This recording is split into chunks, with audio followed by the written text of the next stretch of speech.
Officer, please escort Kamsi out of my house. She knows why. Please, now. We are friends. The next morning, Frank looked like someone that had slept inside a haunted house. His eyes were red, his lips dry, and he kept jumping at every small sound as if Chidinma was hiding behind a curtain with poison and a frying pan. Meanwhile, Kamsi wasn't better. Frank had told her everything Samuel said, and the moment Kamsi heard she knows, her body temperature increased like generator heat. Throughout the day, she kept checking her phone as if Chidinma would suddenly text her, "I see you." By afternoon, fear had turned both of them into enemies. Kamsi called Frank. "Frank, you know call me since morning. Abby, your wife, don't confront you." Frank snapped, whispering harshly like someone talking inside police cell.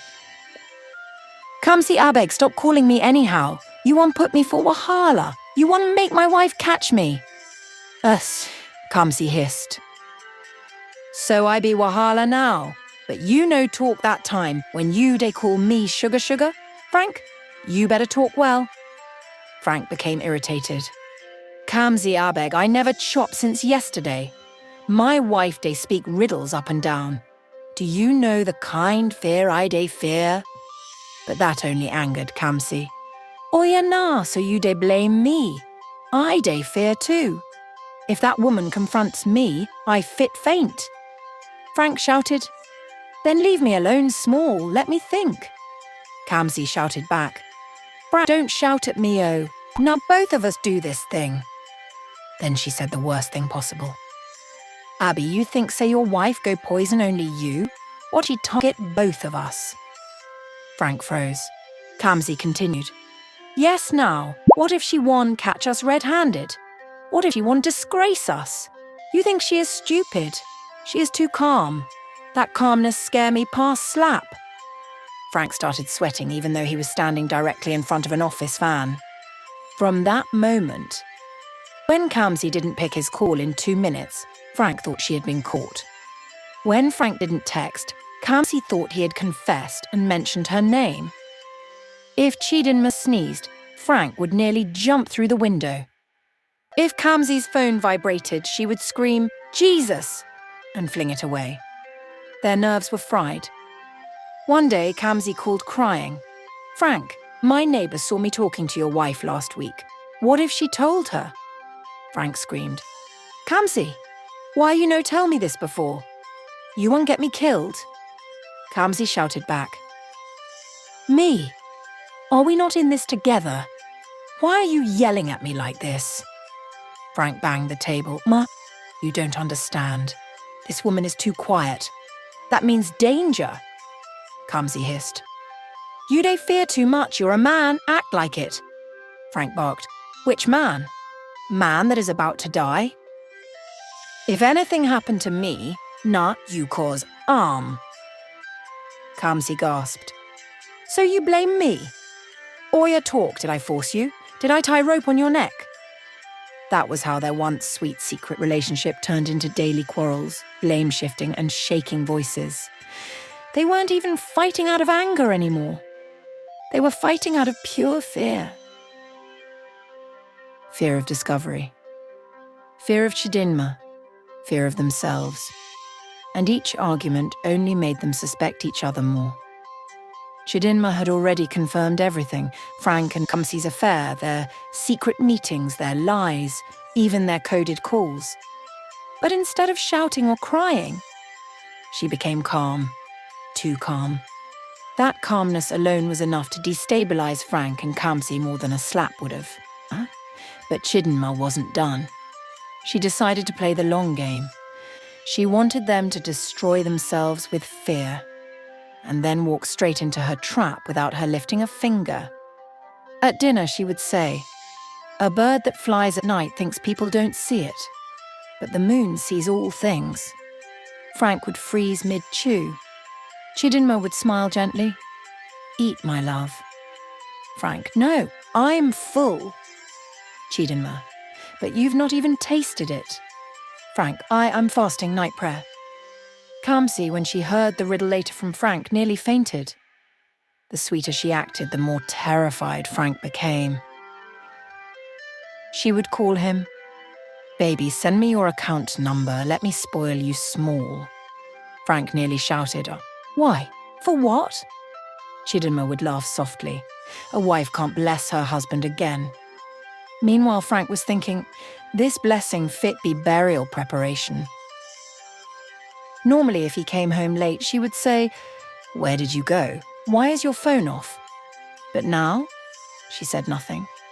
She only kissed him and asked, "Did you enjoy your day?"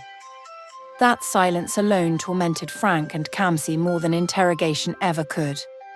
She started packing his lunch with extra food. She ironed his clothes.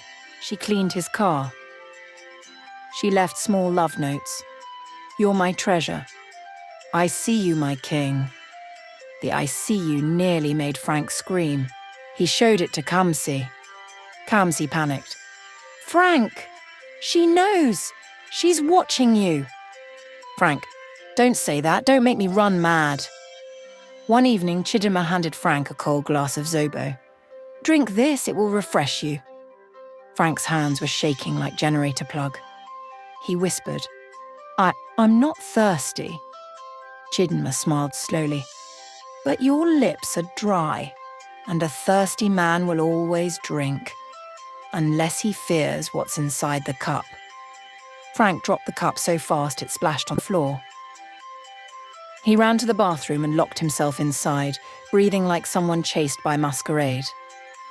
A small riddle at the edge of the sink, a proverb written on sticky notes, Bible verses about betrayal, a feather on the bed, a red ribbon on his car mirror, a plate covered with food but labelled "not for strangers." Frank and Kamsi were losing their minds. They started fighting every day, accusing each other of pulling them deeper into danger. Chidinma didn't confront Frank. She didn't confront Kamsi. She didn't shout. She didn't panic. She waited. Then one evening she asked in the calmest voice, "My love, can I have your phone for a minute? I want to check something." Not shouting. Not suspicious. Just a soft, harmless request. Frank's soul left his body. He held his phone like a newborn baby. His voice cracked. "Why?" Chidinma smiled beautifully. "Because everything hiding in the dark is sweeter when the light finds it." Frank almost fainted. That was the trap. A simple, gentle request, but powerful enough to expose guilt. He didn't give her the phone, and that alone confirmed everything more than any evidence ever could. Chidinma simply said, "Don't worry, I've already seen what I need." Then she walked away, and Frank collapsed on the floor shaking. Chidinma didn't shout. She didn't confront. She didn't pack her bags and run. She didn't go to Kamsi's house to fight. No. She planned carefully, quietly, patiently, like a woman who wanted results, not noise. Chidinma knew that tears don't win battles, evidence does.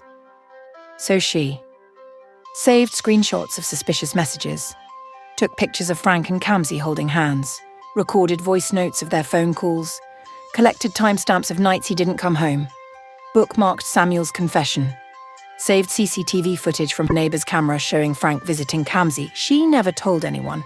She stored everything in a hidden file named Frank's Blessings.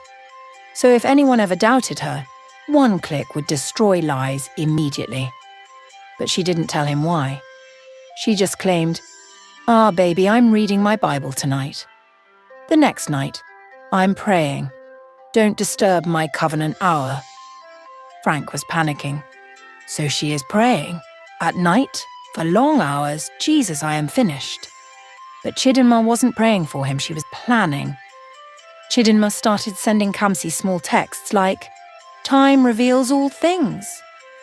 Kamsi would scream and throw her phone away. She sent Frank short reminders like, "Every seed produces its harvest." Frank would be sweating like someone standing inside oven. Whenever she entered the room, both of them felt the air change. Fear was working for her. This was the real strategy. She acted as if life was perfect. She cooked rich meals. She laughed more. She washed his clothes. She even polished his shoes. Frank was confused. If she knows, why is she treating me like this? Is this the calm before the storm? Kamsi too was sweating. Chidinma is planning something. I know it. She is too quiet. Their fear made them sloppy, very sloppy. That is exactly what she wanted. Chidinma knew that when a woman is hurt, she must not fight alone. She quietly reached out to Frank's eldest sister, his pastor, their family lawyer, War HR officer at Frank's company, Kamsi's landlord, Samuel, who already knew the whole truth. All of them liked Chidinma. All of them disliked betrayal. She didn't rant. She simply said, "When the right time comes, I will call you."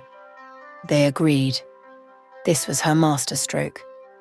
Frank stood in front of his wife like a confused goat that rain beat unexpectedly. His hands were shaking. His voice was vibrating like generator with low fuel. Chidinma, my wife, my honey, my sugar. I'm sorry. Chidinma raised her eyebrows slowly like a queen asking, "Sorry for what exactly?" Frank swallowed hard. His Adam's apple did push up. Chi. You know, nah. I know you know, too. He scratched his head like there were cockroaches inside his skull. I know you know I'm cheating. Please forgive me. It will never repeat itself again. Chidinma gently crossed her legs like someone watching evening comedy show. Cheating? You? With who? Frank froze. He licked his lips, opened his mouth, closed it back, opened it again. He looked like a fish removed from water. Chi, please, nah. Don't do me like this. You're scaring me.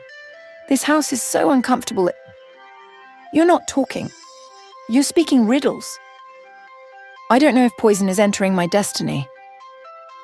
He almost knelt.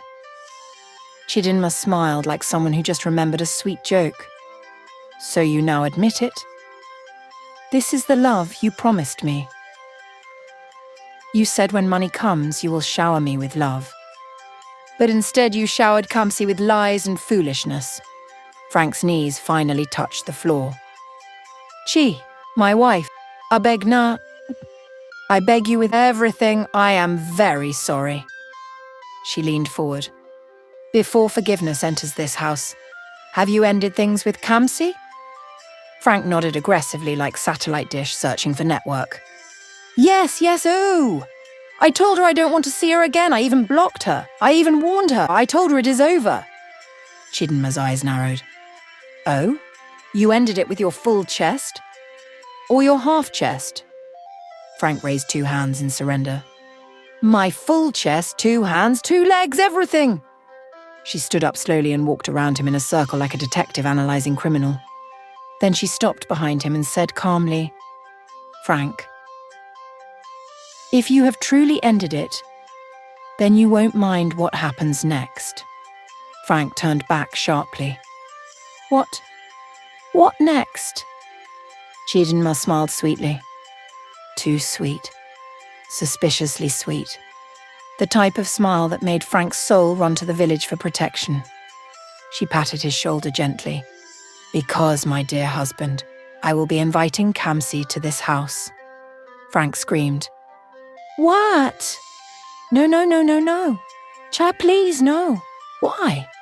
For what? Chi, don't kill me. Chidinma calmly walked to the door. She didn't even look at him. Her voice was like ice. For closure. Don't worry, I won't touch her. She paused. Except she lies. Frank's knees knocked together. Kamsi, somewhere in her house, sneezed violently. Her spirit felt danger. Chidinma turned and looked at her husband, still panicking on the floor. Frank, I'm not done with you two. Not yet. She smiled again. This time the smile carried thunder. 3 days after Frank confessed, Chidinma cooked a full buffet. Jollof rice, fried rice, turkey stew, goat meat, pounded yam, egusi, Fruit juice, ahas. Even small chops. Frank stood at the door, confused. Chi, this food. Who is coming? Chidinma smiled. Our visitor. Frank swallowed fear like bitter leaf water. He whispered, which visitor? Chidinma brought out her phone, dialed a number, put it on speaker. Kamsi picked. Her voice was shaky from the first hello. Hello, Chidinma. Chidinma's voice was calm, too calm. Kamsi, my dear friend, please come over to the house. And I cooked for you. Frank nearly collapsed. Kamsi stuttered. I'm not around. Chidinma said, You're around. Your generator sound is loud in the background. Silence. Kamsi choked on her own saliva. Chidinma continued. I insist. Come in 20 minutes. Don't worry. We just need to talk like old friends. Frank grabbed Chidinma's leg. Chid, please. Don't do this, I'm begging you. She looked down at him like a queen addressing a court jester. Frank, stand up. You created this. You will stand inside it. Frank stood reluctantly like someone about to attend his own burial. 20 minutes later, there was a knock. Knock, knock, knock. Frank almost ran away through the window. Chidinma smiled and opened the door. Kamsi entered. Makeup scattered. Wig shift to one side. Eyebrows not matching. Sweat everywhere. She looked like a scared rat wearing human clothes. Chidi, Nema, good afternoon. Chidinma hugged her tightly. Too tightly. Kamsi's bones made creak-creak sounds. Kamsi, my friend, welcome. Come and sit. Kamsi sat like she was sitting on electric wire. Frank stood behind the chair, shaking like pressing iron with low voltage. Chidinma served Kamsi food. A large portion. Turkey, goat meat, rice, everything. Kamsi whisper yelled to Frank, Why did you tell her? Frank whisper yelled back, I didn't tell her anything. Yuanko? Chidinma said calmly, You both can whisper louder. There's no secret left in this house. Kamsi froze. Frank froze. Chidinma leaned back in her chair with queenly confidence. So, Kamsi, my sister, how is my husband tasting? Frank screamed, Chidinma! Kamsi's spoon fell from her hand. Her soul left her body and returned. She began stammering. Chidinma, it's not like that. Chidinma raised one finger. Wah. Another lie, and I will slap you into next week. Kamsi kept quiet immediately. Chidinma brought out her phone, clicked a button. Then, voices filled the room. Recordings of Frank and Kamsi. Baby, come over. Your wife will never know. I miss you last night. When will I divorce her? Imagine that, yeah, girl. Frank fainted spiritually. Kamsi attempted to slide under the chair. Chidinma shook her head. Not yet. Stand up. They both stood, shaking like cold okra soup. Chidinma stepped closer. Slowly, dangerously. You humiliated me. You lied to me. You betrayed me. Both of you. Frank's lips were vibrating like Bluetooth speaker experiencing interference. Kamsi's knees were knocking like drums in a masquerade festival. Chidinma smiled. That smile again. The one that made Satan adjust his seat. I told you both I would handle it my own way. She walked to the dining table, picked a small bell, and rang it. Ding, ding, ding. The front door opened, and people began walking in. Frank's elder sister, Samuel, Frank's boss, their pastor, Chidinma's brother, 2 neighbours, and a police officer. Frank screamed. Jesus! Kamsi shouted. Blood of God, Tuthup! Chidinma folded her arms. Welcome, everyone. The show is about to begin. The room was full. Everyone Chidinma invited stood quietly, watching Frank and Kamsi tremble like wet chickens. The police officer cleared his throat. Frank almost ran under the table. Samuel folded his arms, giving both of them God punish Una eyes. Kamsi held her wig like it might take off and fly away. Chidinma stepped forward calmly. Her voice was soft, but dangerous. Today is not for shouting. Today is for truth. She dropped all the printed evidence on the table. The room gasped. Even Pastor said, "Chai, humans can disappoint, oh." Frank knelt down immediately. "Please, my people, please forgive me. I don't know what entered me." Someone in the back muttered, "Now stupidity enter you." Kamsi tried to speak, but the police officer raised his saturn. "Madam, I advise you to keep quiet. You're already in trouble."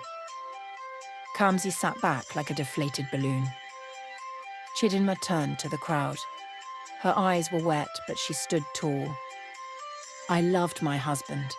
I trusted my friend. They treated me like a joke, but today, I choose myself." She looked at Frank, still kneeling like someone begging for admission into heaven. Frank, I forgive you." Everyone gasped. Frank's eyes widened in shock. But she continued, "Forgiveness does not mean I stay." Kamsi choked. Frank grabbed her leg. "Chai, please, don't leave me. I will change. I swear on my father's hairline." Chidinma pulled her leg away gently. "Frank, you had a good woman. You used your hands to scatter it." She picked up her bag. RUTH turned to the police officer. "Officer, please escort Kamsi out of my house." "She knows why." Kamsi screamed. "She please na. We were friends, best friends." Chidinma turned once, smiled sadly. "That's the painful part. You were my sister." Kamsi started crying as the officer carried her out gently like a crying goat. Chidinma looked at Frank one last time. "I am not destroying your career. I am not disgracing you further. I am leaving you, so you can enjoy the freedom you wanted." She walked past him slowly. Frank's hands shook as he whispered, "Chidinma, please." She stopped at the door, looked back. When a man forgets the woman who lifted him, God will remind him painfully. She left the room. Quiet, powerful, done. Frank lost his job within a month because his affairs caused managerial misconduct. His family blamed him. His life scattered. Kamsi moved out of her compound out of shame. No man near her again. Even her shadow avoided her. Chidinma found peace, found confidence. Found a better job in another city. 6 months later, she met someone new, a kind man who valued her. She didn't just survive. She became unstoppable. If you enjoyed this video, don't just stop here. Hit that notification bell so you never miss any of our new uploads. Thank you so much for watching. Your love and your support means the world to me. I truly appreciate every single one of you. Stay tuned, more exciting videos are coming your way. Much love always.